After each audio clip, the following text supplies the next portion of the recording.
If you play a lot of first-person shooters, you've probably heard the term hit scan before. If you haven't, it's one of the most common ways guns work in games. When you shoot a gun in a game, the most important thing your computer needs to know is what you hit. Hit scan is used to do just that.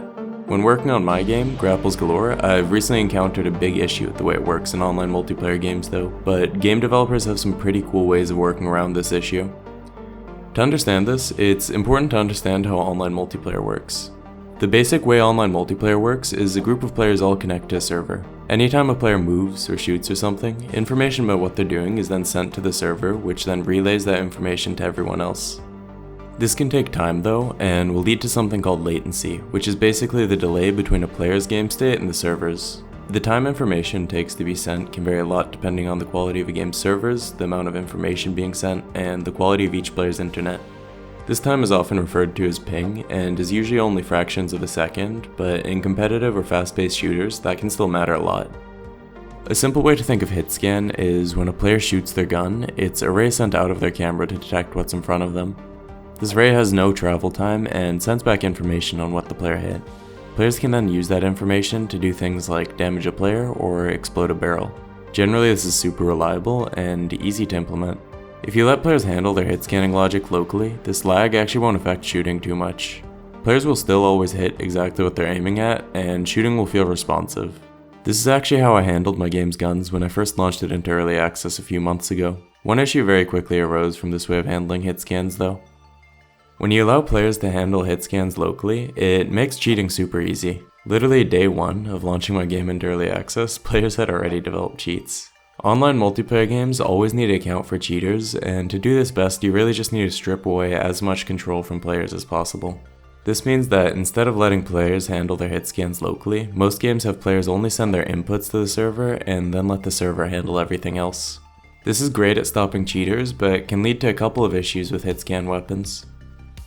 The time it takes between inputs and the server relaying the result of them to you can lead to unresponsive feeling weapons. Often what games do then is let the shooting player handle hit scans locally just to immediately play all of the effects and have responsive feeling weapons. Then the server handles the actual hit detection and relaying shooting information to every other player. There's basically two simultaneous simulations happening both locally and on the server. This way you can prevent cheating and still have responsive feeling weapons.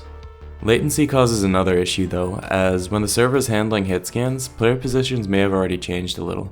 This means that when a player tries to shoot someone, even if on their screen it should hit, it might not hit on the server. To overcome this issue and reduce the perceived latency of players, my game and most other multiplayer shooters have the server rewind player hitboxes when handling hit scans to account for latency. I can't speak on the exact implementation of this in other games, but for my game, I have the server keep track of where players were for the last 30 ticks. Ticks, by the way, are the points in time when the server receives and relays information. You may have heard the term tick rate before, and that's how often a game's servers do this in a second. Mine, for instance, do this 30 times a second. Then when a player shoots a weapon, they send the last tick they received alongside input information to the server. When the server receives this input, a few ticks may have already gone by, so it winds back player hitboxes to the tick it received from the shooting player before it handles its hit scans. This leads to latency, barely affecting a game's guns. I think CSGO handled its hit scans like this, but with the release of CS2 they implemented a new, even more precise sub-tick system that keeps track of the exact time you make an input and doesn't just tie it to a single tick. This new system is even more precise and super reliable and impressive. As for my game though, it feels pretty good as is, but since everybody moves really fast, shooting players can also be really difficult. Because of this, I also have an aim assist parameter for each weapon that acts as a radius on the hit scan ray. If you're into collision detection math, this is something called the swept sphere, and they're super useful in game development. Creating a good hit scan weapon for an online multiplayer game can be hard. It's a balancing act between responsiveness, anti-cheat, and fair hit detection. It's super important though in any multiplayer shooter, and even though I struggled with it initially, I feel like my game's weapons are already so much better than they were at launch because of all of these techniques. Be sure to check out my game on Steam. I just added some cool new weapons, and if you want to support me in my game's development, check out the game's DLC as well. Thanks for watching.